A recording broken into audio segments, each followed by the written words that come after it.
Rồi mày đúng ăn gì? Đố ăn gì con? Con muốn ăn não phạt. Si ăn gì?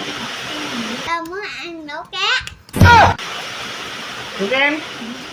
Con muốn ăn heo quay. Tụi bôi.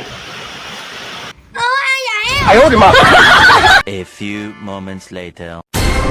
Lẩu quay canh đâu? Đó. Thì lẩu với bò viên. Hả?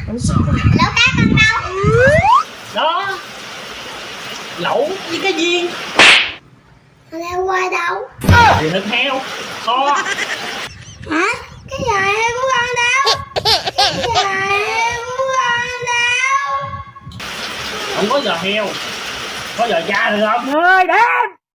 Ăn gỡ thịt heo kho đi con.